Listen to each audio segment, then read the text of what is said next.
వేళ ప్రెస్ వాళ్ళందరికీ ఇటీవల నష్టపోయినటువంటి రైతులను ఆదుకునే పెద్దలు రాష్ట్ర మంత్రివర్యులు మన జిల్లా ఇన్ఛార్జి మంత్రి గారు అయినటువంటి పెద్దలు కృష్ణారావు గారు ఈరోజు నిజామాబాద్ జిల్లాకు రావడం జరిగింది.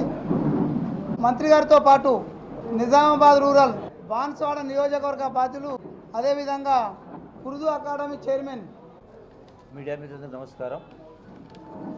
ఈనాటి మీడియా సమావేశంలో నాతో పాటు పాల్గొంటున్నటువంటి మోహన్ రెడ్డి గారు, జిల్లా కాంగ్రెస్ పార్టీ అధ్యక్షులు, అలాగే నూతనంగా నియమితులు చైర్మన్ గారు కూడా, అట్లాగే నిజామాబాద్ రూరల్ గౌరవ శాసనసభ్యులు భూపతిరెడ్డి గారు, బాన్స్వాడ ఇన్ఛార్జ్ మాజీ శాసనసభ్యులు రవీందర్ రెడ్డి గారు, తాహెర్ బిన్ అహ్మద్ గారు ఉర్దూ అకాడమీ చైర్మన్ గారు, షేర్గౌడ్ పిసిసి డెలిగేట్ గారు, అట్లాగే గంగారెడ్డి గారు, అట్లాగే రమేష్ రెడ్డి గారు, అందరికీ జిల్లా ఇన్ఛార్జ్ మంత్రిగా నిజామాబాద్ జిల్లాలో అకాల వర్షాలకు, వడగండ్ల వానకు పెద్ద ఎత్తున రైతాంగం యొక్క పంట నష్టం కావడం జరిగింది. వివిధ రకాల పంటలు, అది వరి కావచ్చు, మొక్కజొన్న కావచ్చు, చెరుకు కావచ్చు, మామిడి తోటలు కావచ్చు, పెద్ద ఎత్తున నష్టం జరిగింది. ఈ రైతాంగాన్ని వాళ్లకు ధైర్యం చెప్పి మీకు అండగా ప్రభుత్వం ఉంది, నిరాశ నిస్పృహ లోను కావద్దని చెప్పి ప్రకృతి వైపరీత్యాలను ఎవరు కూడా అడ్డుకోలేరు. ఆ ప్రకృతి సృష్టించిన బీభత్సానికి ఎవరు కూడా పూర్తి నష్టపరిహారం అనేది ఎవరు కూడా చేయలేని పని. అయినా కూడా ప్రభుత్వ బాధ్యత ఈనాడు గౌరవ ముఖ్యమంత్రి రేవంత్ రెడ్డి గారి నాయకత్వాన గడిచిన శాసనసభ సమావేశాలను స్పష్టంగా చెప్పడం జరిగింది. గడిచిన 10 సంవత్సరాల క్రితం 10 సంవత్సరాలు ఇటువంటి వరదలు వచ్చినా, వడగండ్లు పడ్డా, ప్రకృతి వైపరీత్యాలు ఏదొచ్చినా ఏ ప్రభుత్వాలు ఆదుకునే కార్యక్రమం చేయలేదు. కానీ ఈనాడు ప్రభుత్వం ప్రతి రైతుకు ఎకరానికి 10,000 రూపాయల చొప్పున ఇవ్వడానికి నిర్ణయించడం జరిగింది. ముఖ్యమంత్రి గారు చెప్పడం జరిగింది. ఇప్పటికే సంబంధిత శాఖ మంత్రి తుమ్మల నాగేశ్వరరావు గారు కూడా అధికారులను ఆదేశించడం జరిగింది. అధికారులు ఎక్కడెక్కడైతే ఈ యొక్క బీభత్సం జరిగిందో, వడగళ్ళు కూర్చున్నాయో, ప్రతి గ్రామానికి కూడా అధికార యంత్రాంగం వెళ్ళి రైతు వారీగా సర్వే నెంబర్ వైజు ఇవన్నీ కూడా స్పష్టంగా నివేదికలు చెప్పడం జరిగింది. వాళ్ళు సర్వే చేస్తూ ఉన్నారు. ఆ నివేదికలు రాగానే రాష్ట్రంలో ఈ యొక్క వడగండ్ల బారిన పడేటువంటి రైతాంగానికి వాళ్ళ ఖాతాలకు ఎకరానికి 10,000 చొప్పున వాళ్ళకు ఆర్థిక సహాయం చేసే కార్యక్రమం జరుగుతూ ఉంది. అది రాగానే వాళ్ళ ఖాతాలు జమ చేయడం జరుగుతుంది. ఇది ఒక రకమైనటువంటి ఒక భరోసా. రెండవది, రేపు వచ్చే వానకాలం నుంచి ఇటువంటి ప్రకృతి వైపరీత్యాలు ఎక్కడ జరిగినా కూడా ఏ రైతాంగం నష్టపోకుండా కోసం ఇన్సూరెన్స్ చేసి, అంటే క్రాప్ ఇన్సూరెన్స్ చేసి ఆ ప్రీమియం మొత్తం కూడా రైతాంగం తరఫున ప్రభుత్వం భరించి మొత్తం రాష్ట్ర రైతాంగానికి సుమారుగా 70 లక్షల రైతాంగం ఉంటారు.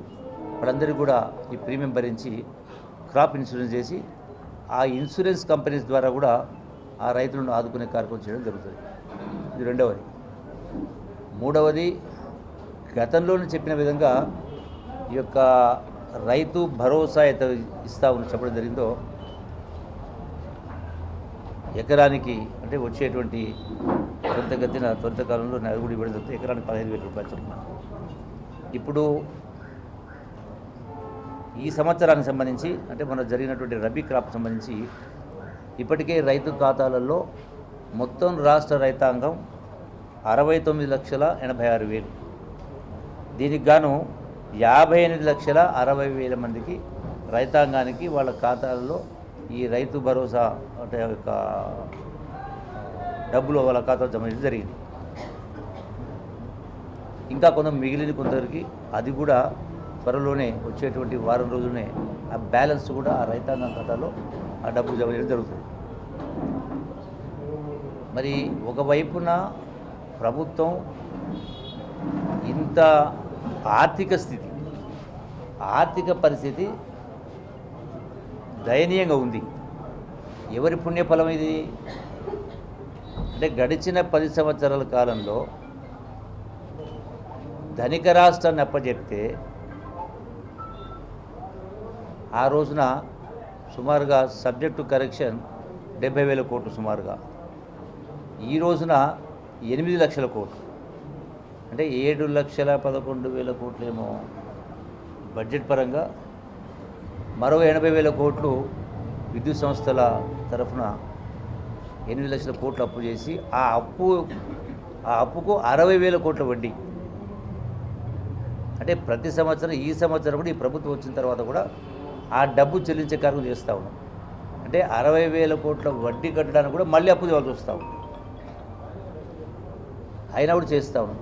అంటే ఇటువంటి పరిస్థితుల్లో కూడా ఒకవైపున రైతాంగాన్ని ఆదుకుంటూ, ఒకవైపున ప్రభుత్వం చెప్పినటువంటి 6 గ్యారెంటీలకు సంబంధించి ఇప్పటికే 4-5 అంశాల పట్ల ఇప్పటికే చెప్పడం జరిగింది, ఇవ్వడం కూడా జరిగింది. అది ఆర్టీసీ బస్ అయినా, గ్యాస్ సిలిండర్స్ అయినా, అట్లాగే విద్యుత్ సబ్సిడీ అంటే ఫ్రీ విద్యుత్ గృహలక్ష్మికి సంబంధించి. అట్లాగే గడిచిన వారం రోజుల కిందనే ప్రతి నియోజకవర్గానికి 3,50,000 ఇళ్ళు 3,500 ఇళ్ళు, రాష్ట్రం మొత్తం 4,50,000 3,500 ఇళ్ళు ప్రతి నియోజకవర్గం ఇచ్చే కార్యక్రమం చేస్తాము. అంటే ఇది కేవలం 3 మాసాలలో రాష్ట్ర ఆర్థిక పరిస్థితి దయనీయంగా ఉన్నా కూడా మీకు జ్ఞప్తికి చేస్తూ ఉన్నా. ఏలిన వారి అల్లుడు అంటే కేసీఆర్ గారి అల్లుడు మా ముఖ్యమంత్రి రేవంత్ రెడ్డి గారి మాటలు చెప్పాలంటే దూలంలాగా విరగడం కాదు, దూడకున్న బుద్ధి అన్నట్టుగా ఏం చెప్పిండు, బంగారు పళ్ళెంలో అధికారాన్ని అప్పచెప్పినని మాట్లాడాడు. ఆ బంగారు పళ్ళెంలో ఏందని ఇప్పి చూస్తే 8 లక్షల కోట్ల అప్పు, అంటే అప్పులో చిప్పు అప్పచెప్పాడు. పోనీ మీరు ఇప్పుడు ఈనాడు ఏదైతే ఆరోపణలు చేస్తూ ఉన్నారో డెఫినెట్గా రైతులకు ఎక్కడ ఇబ్బంది జరిగినా బాధాకరమైన విషయమే, రైతులను ఆదుకునే బాధ్యత ఉంది. ఒకవేళ ఈ పరిస్థితి మీరు తీసుకొచ్చి పెట్టి అయినా కూడా ఇవన్నీ చేస్తూ ఉంటే మళ్ళీ ఆరోపణలు చేసే కార్యక్రమం చేస్తూ ఉన్నారు. ఏం చేస్తుంది ఈ ప్రభుత్వం కింద? రాజకీయాలు చేస్తూ ఉన్నారు, ఢిల్లీ పోయిస్తూ ఉన్నారు, రైతులు పట్టించుకుంటారు కింద. జరిగి 3 రోజులు అయింది. ఇప్పటికే నిర్ణయం తీసుకొని అధికార యంత్రాంగం టోటల్గా గ్రామాలు తిరిగి సర్వే చేసి రిపోర్ట్ ఇస్తాం. రిపోర్ట్ రాలే ఇంకా. వచ్చిన తర్వాత వచ్చిన తక్షణమే వాళ్ళ ఖాతాలో జమ చేయడం జరుగుతుంది. ఇంత జరుగుతూ ఉంటే మరి ఇప్పటికి వాళ్ళు ఏం మాట్లాడుతూ ఉన్నారు? 3 మాసాలు అయింది, ఇంకా చేస్తలేరు, ఎక్కడ పోయింది మీరు చెప్పిన మాట కింద మాట్లాడుతూ ఉన్నారు. రైతు భరోసా ఇంకా ఇవ్వలేదు, ఎకరాకు 10,000 రూపాయలు ఇప్పటికి ఇవ్వలేదు, ఇన్ని రోజులు టైం పట్టిందని కదా. మీడియా మిత్రులకు నేను నా లెక్కలు కాదు, ఇది ప్రభుత్వ లెక్కలే, ఒకసారి చూడండి. ఇందులో స్పష్టంగా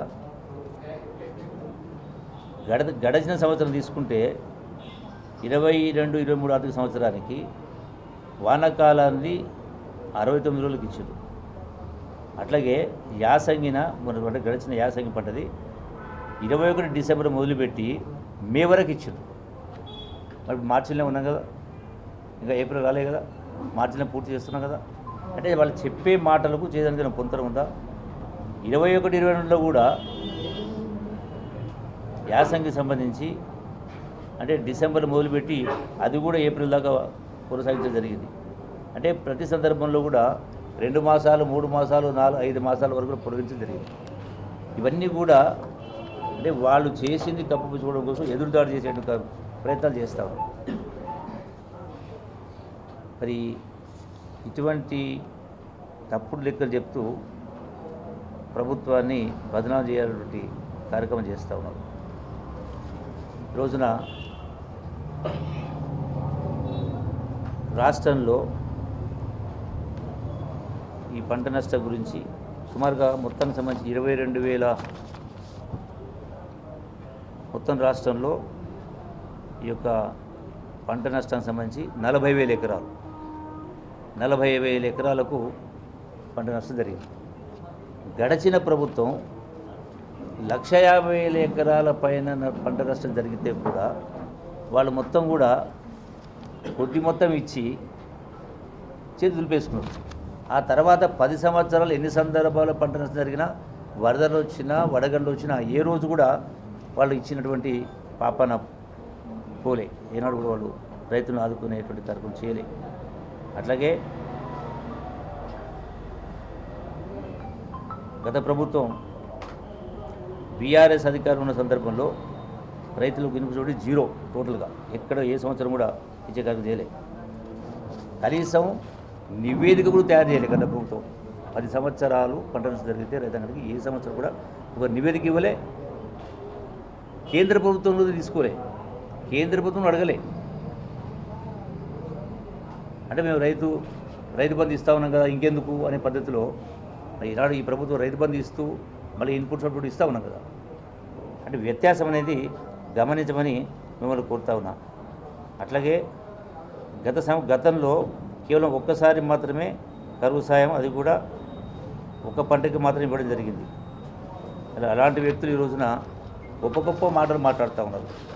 ఇక మా మాజీ మంత్రి, జిల్లా మంత్రి కూడా ఇష్టారాజ్యంగా మాట్లాడుతూ ఉన్నారు.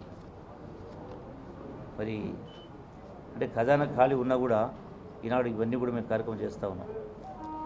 అట్లాగే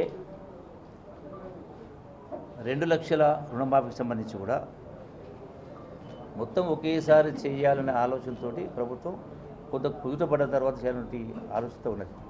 మరి గత ప్రభుత్వం మరి ఆలస్యమైన మీరు చేస్తామని మమ్మల్ని అంటూ ఉన్నారు. మరి 10 సంవత్సరాల క్రితం వాళ్ళు అధికారం వచ్చిన వాళ్ళు 10 సంవత్సరాలు అమలు చేయలే.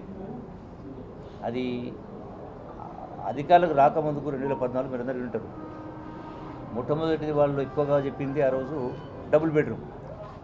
అత్త వస్తే ఎడబడుకోవాలి, కోడలు వస్తే ఎడబడుకోవాలి, అల్లుడు వస్తే ఎడబడుకోవాలి, బిడ్డ ఉండాలి, మేకాడ కట్టేయాలి, గొర్రెడ కట్టేయాలి మాట్లాడాలి.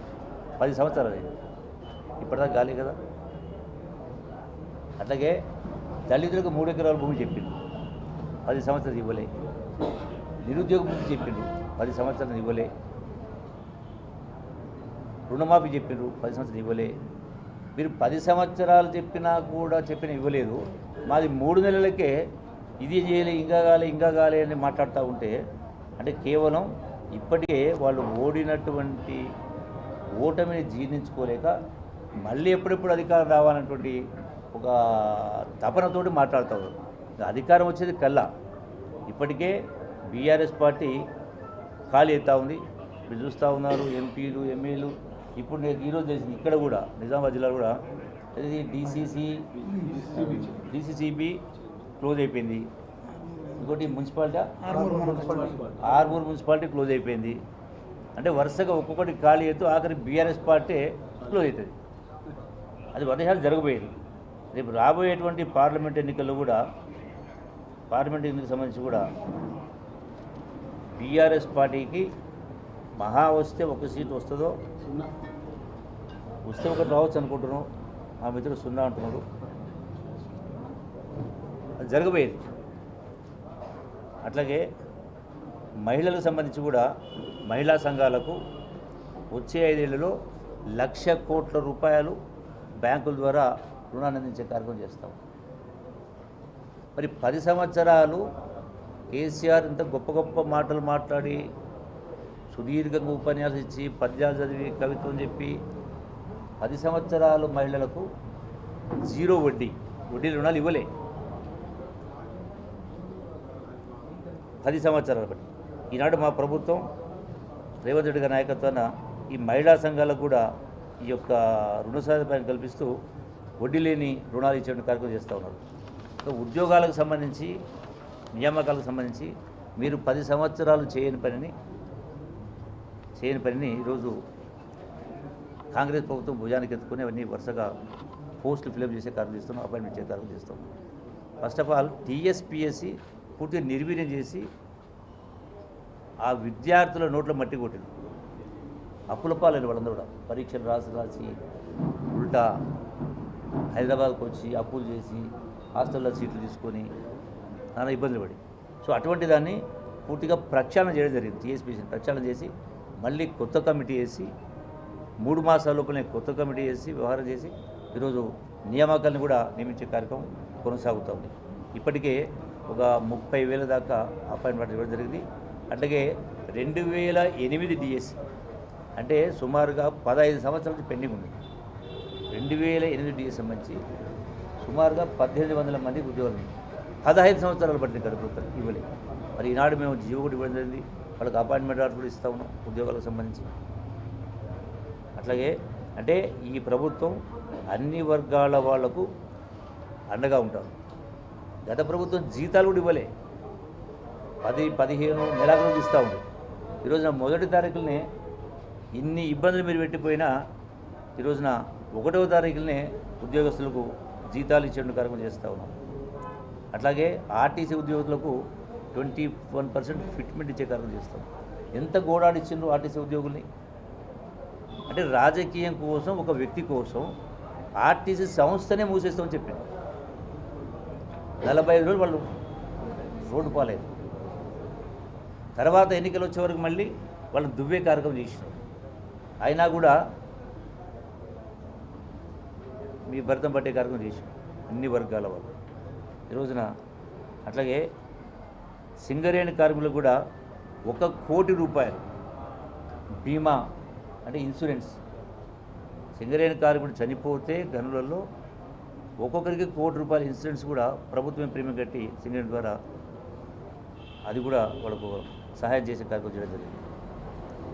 అట్లాగే అంటే ఈ యొక్క అన్ని రంగాలలో ఈ ప్రభుత్వం 3 మాసాల్లో మాకైతే సంతృప్తి ఉంది. 3 మాసాల్లో ఎవరు ఊహలకు అందని విధంగా అధికారం రావడం.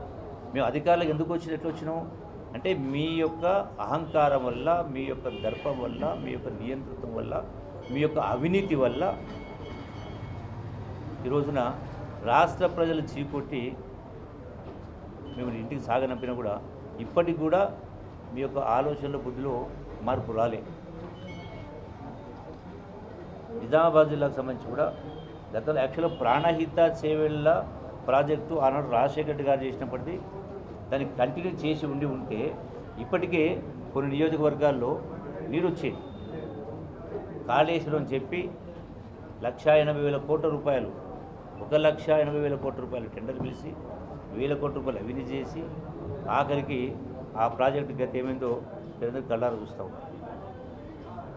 అంటే రాజకీయ విమర్శలు చేస్తూ ఉన్నారు తప్ప వాస్తవాల్ని ప్రజలకు కనపడకుండా కోసం ఒకరి మీద ఒకరు ఇలా పోటీపడి ఈ ప్రభుత్వాన్ని, ఈ ముఖ్యమంత్రి గారిని, మా కాంగ్రెస్ పార్టీని విమర్శించే కార్యక్రమం చేస్తారు.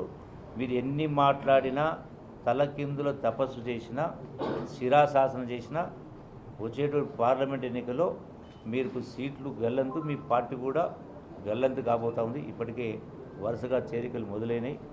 డెఫినెట్గా విసుగు చెందింది కాబట్టి ఈనాటి పరిస్థితి వచ్చిందని చెప్పని ఒకసారి మీ అందరికీ కూడా విజ్ఞప్తి చేస్తూ, రైతాంగాన్ని అది నిజామాబాద్ జిల్లా అయినా, కామారెడ్డి జిల్లా అయినా, రాష్ట్రంలోని మొత్తం అన్ని జిల్లాలో రైతాంగానికి ఎక్కడ ఏ ఇబ్బంది వచ్చినా రైతుల్ని ఆదుకునేట్టు కార్యక్రమం ప్రభుత్వం చేస్తామని చెప్పని మీ అందరితో సవినయంగా మరొకసారి విజ్ఞప్తి చేస్తూ ఉన్నా. Thank you very much. ఎమ్మెల్యేలు ఎంతమంది క్యూలో ఉన్నారు, ఎంతమంది చేరవు? మేము ఎవరు రమ్మని పిలుస్తలేము.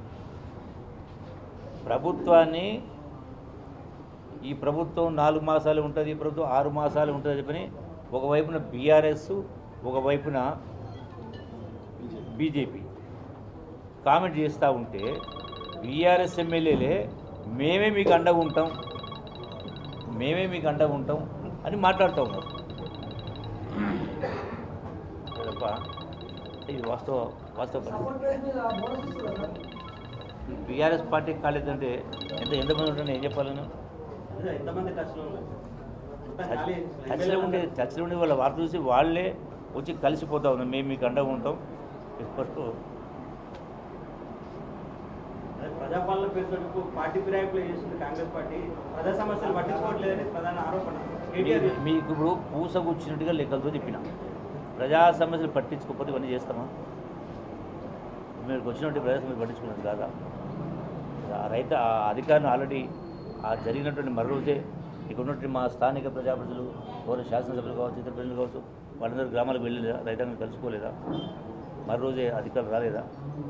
ఇవన్నీ మేము చెప్పినటువంటి లెక్కలు అబద్ధమా? ఇవన్నీ చేస్తా అంటే రాజకీయ విమర్శ చేస్తాం. వాళ్ళ చాప్టర్ క్లోజ్. ప్రజలు ఈ ప్రభుత్వాన్ని ఆశీర్వదించి 5 సంవత్సరాలు మంచి చేస్తే 10 సంవత్సరాలు ఉంటాం. మంచి చేస్తే మీకు అవకాశం వచ్చింది, మీరు దాన్ని వినియోగించుకోలే. ఎంతసేపు మీకోసం మీరు ఆరాటపడ్డారు, మీ పదవుల కోసం, మీ సంపాదన కోసం ఆరాటపడ్డారు తప్ప ఇంత మంచి రాష్ట్రం, గొప్ప రాష్ట్రాన్ని చాలా ఇంత దుర్మార్గంగా తయారు చేసి అమరవీరుల ఆకాంక్ష నెరవేర్చలే.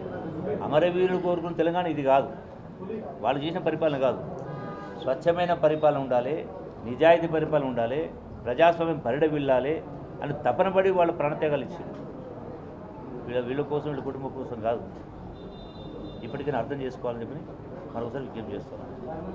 ప్రతిపక్ష పార్టీ ఎల్బీజీ విలీనం చేశాక చేరికలు ఉంటాయంటున్నారు కదా, గతంలో వాళ్ళు చేసారు కాబట్టి ఇప్పుడు మీరు చేస్తే మీకు వాళ్ళకి ఏం డిఫరెన్స్ ఉంటుంది ప్రజలు గమనించాలి. మేమేం చేస్తలేము. వాళ్ళు అన్నారు, అన్నదానికి వాళ్ళు మేము అండగా ఉంటామని సపోర్ట్ చేస్తాం, అంటే కలిసిపోతా ఉన్నారు. మేము ఎవరైనా తీసుకోలే. సరే సార్, పార్లమెంట్ ఎన్నికల్లో మీకు ఎన్ని సీట్లు వస్తాయి? పార్లమెంట్ ఎన్నికల్లో కాంగ్రెస్ పార్టీ ఎన్ని సీట్లు సాధించింది?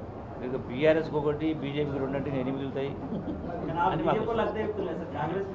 బీఆర్ఎస్కి 1, బీజేపీ 2, ఎంఐ 1.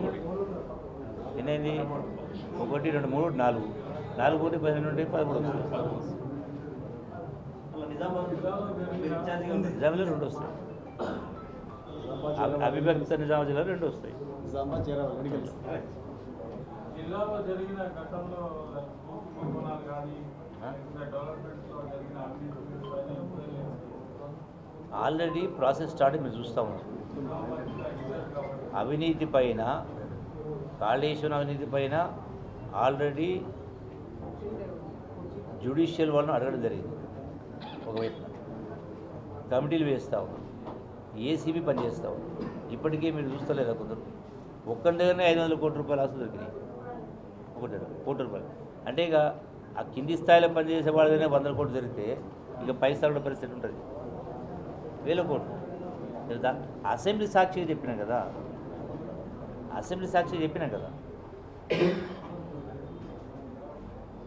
నేను రాజీనామా చేస్తానని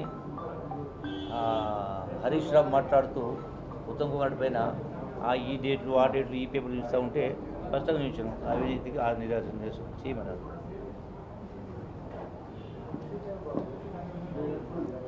ఓకే, థ్యాంక్ యూ. ఎవరు దొరికినా చూసుకోండి. Thank you very much.